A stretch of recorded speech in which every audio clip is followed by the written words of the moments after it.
Welcome sa Dries TV. Kung interesado ka sa ganitong news, huwag kalimutang isubscribe ang ating YouTube channel. Maraming salamat! So ayan, welcome back again sa ating YouTube channel mga kakimpaw, and sa update natin ito, ang pag-uusapan natin ay tungkol sa mga importanteng ganap kina Kim and syempre kay Paula Vilino. Pero bago po ang lahat, maraming salamat sa inyong patuloy na pagsuporta at pagsubaybay sa mga daily update natin. Kaya naman bilang pasasalamat, narito po ang mga napili kong komento patungkol yan sa naging previous update. Unang komento mula po ito kay Ginang Norma Cole. Sabi niya, Kim and Paulo, salamat sa mabuti niyong puso. Di kayo nag-aalinlangan sa pagtulong sa mga taong nasalanta ng lindol sa Cebu. Very much appreciated kayong dalawa, Kim and Pau. Proud na proud ako sa inyo. God always beside you both. Love you. Salamat din sa iyo, Dries. Maraming salamat po, Ginang Norma Cole, sa palagian niyo pong pagsuporta at pagsubaybay sa mga daily update natin about Kim and Paula Vilino. Yes po, mga kakimpaw, talagang hindi po nag-aalinlangan tumulong si Kim and Paula Vilino sa mga nasalanta po ng lindol sa Cebu. Noon pa man po, tumutulong na po talaga yan si Paolo at saka si Kim Chu. So hindi lang po pinopost sa social media kasi ang sarap tumulong ng alam niyo wala po nakaharap na camera, 'di ba? Walang media, malalaking media kasi doon pa lang sobrang genuine po ng pagtulong nila mga kakimpaw, unlike sa iba, 'di ba? Na talaga naman pong ibinibida pa po mga kakimpaw kasama yung mga reporter, ang dami mga picture. Pero itong ginagawang pagtulong ni Kim Chu, hindi po silang nagbi-video, kundi yung mga taong nakapalibot sa kanila, tsaka po pinopost sa social media. Kung wala nga pong nag-post sa social media, di ba? Hindi natin malalaman na tumulong pala si Kim and Paula Vilino dito sa Cebu. Kaya nakaka-proud lang dahil sila yung very humble na tumutulong sa kanilang kapwa. Sila yung artista na dapat pong tularan at maging huwaran ng mga kabataan natin, lalo na po yung mga nakakaluwag-luwag dyan, di ba? Ano ba naman na mag-share tayo ng kahit ilan lang, 'di ba? Kahit konti lang. Meron nga po akong nakita sa social media, yung parang palaboy yata siya or basurero. Basta madungi siya. Pero nag-donate siya ng 19 pesos, mga kakimpaw. 19 pesos at sabi babalik daw siya para mag-donate naman ng mga damit. O 'di ba? Mabusilak po yung puso kahit sa konting halaga pwede tayong tumulong. Yun nga pong pulubi, 'di ba, nakakapag-share. Why not naman yung ibang nakakaluwag-luwag, 'di ba? Kaya ako dos kay Kim and Paula Vilino at sa mga busilak po ang puso sa pagtulong sa ating mga kababayan. At ang pangalawang komento naman mula po kay Annalyn Hicap. Sabi niya, alam niyo po ma'am, marami pong tinulungan si Paulo na ayaw niya po ibabang ang pangalan niya. Ganyan po kasi ang mga taga-Benguet, kaya huwag po tayong manghusga kung wala naman po kayong pruweba. Marami pong nagsasabi na nakihati si Paulo ng pambili ng materyales. Lawakan niyo po ang pag-iisip niyo, huwag niyo pong husgahan ang taong hindi po natin nakikita. Maraming tinulungan si Paulo na ayaw niyang ipasa ang pangalan niya.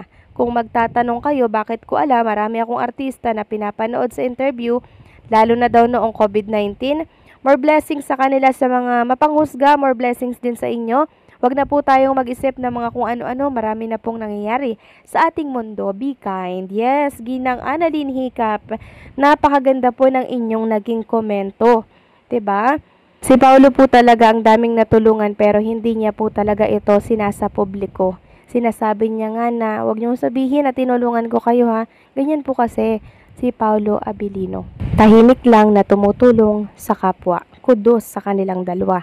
So maraming salamat sa inyong komento. God bless po and mabuhay kayo. At ang next natin na pag-uusapan naman ay itong mga balita po na nakalap natin sa hapong ito. At unahin na nga nating pag-usapan ang tungkol dito sa kaganapan po sa taping ni Kim and Paula Vilino. Dito po yan sa Cebu.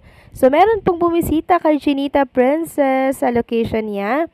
Walang iba kundi po ang kanyang bagong manager.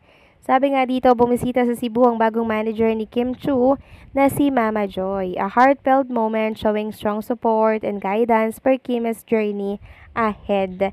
Napaka-supportive naman talaga ng bagong manager ni Chinita Princess, mga Kim Power. Makikita nga dito ha, si Paula Avellino nakatayo dyan, kinakausap niya po si Mama Joy, and si Chinita Princess naman, ang saya-saya lang na nakikinig kay Paula Avellino. And sabi nga po ni Chinita Princess, thanks for the surprise visit, Mama Joy. Okay naman kami here. Short shorts ang labanan. Love it! Tinag niya po ang Star Magic and syempre, si Joel Omibao. So, chinek po siguro ng bagong manager ni Kim yung sitwasyon po nila dito sa Cebu kasi 'di ba panay po ang lindol, panay po ang aftershock simula po ng niyanig ng magnitude 6.9 ang Cebu. Tapos, ayan, binisita po ni Mama Joy yung mga cast ng Dialibay para makita yung sitwasyon po nila doon. So, napaka-concern naman po talaga ng bagong manager ni Chinita Princess. Samantalang next topic naman tayo, pag-usapan natin mga kakimpaw, ang tungkol nga dito sa nakita ko po, isa sa mga eksena ni Paula Avellino ata to, mga kakimpaw, na kung saan galit na galit po dito si Paula Avellino. Actually, may video nito mga kakimpaw. Galit na galit siya ha. Tapos sumusugod siya, parang nakikipag-away ata siya sa eksena po nila dito sa Dialibay. Siguro, 'di ba, may collab triangle, 'di ba? Siguro tatlo yung magiging boyfriend doon ni Stella Marie or ni Kim Chu. Ayan, sinugod po siguro ni Paula Avellino kasi nagbabangayan siguro sila for Chinita Princess. Ang haba ng hair ni Kim Chu, 'di ba? Mabuti na lang pinaputulan niya po. So, ayan, meron pong confrontation, may bangayan, may sugudan po dito. Grabe ang intense po mga kakimpaw ha, na mga eksena ni Paolo Avellino kasi parang makikipagbasagan siya ng mukha dito kasi galit na galit po siya sa video mga kakimpaw. Siguro ipaglalaban niya dito si Chinita Princess or si Stella Marie mga kakimpaw. So yung pag-iibigan nila doon kasi tatlo po yung lalaki talaga ni Stella Marie dito mga kakimpaw. Syempre ang magwawagi dyan edi si Vincent mga kakimpaw. Exciting po yung mga eksena ni Kim and Paula Avellino dito, pasabog. And by October 7 ata, correct me if I'm wrong, ilalabas na yung teaser. So, abangan yan mga kakimpaw ha. Kasi for sure, pag-uusapan itong Dialibay sa mga susunod na linggo. So, sa isang linggo na yung 7, diba? So, siguro doon nila ilalabas yung mismong pinakang teaser. At sa mga gusto makapanood nito, make sure nyo po na nakasubscribe kayo sa Prime Video PH. Parang nasa 149 per month lang yon mga kakimpaw. So, carry ng lahat yon 149 per month lang naman. So, parang nasa 3 pesos or 4 pesos lang yun per day mga kakimpaw. So, patulong na lang po kayo para makapag-subscribe kayo sa Prime Video PH. Okay? So, paano mga kakimpaw? Hanggang dito na lamang po ang update natin. Maraming salamat sa patuloy na pagsuporta.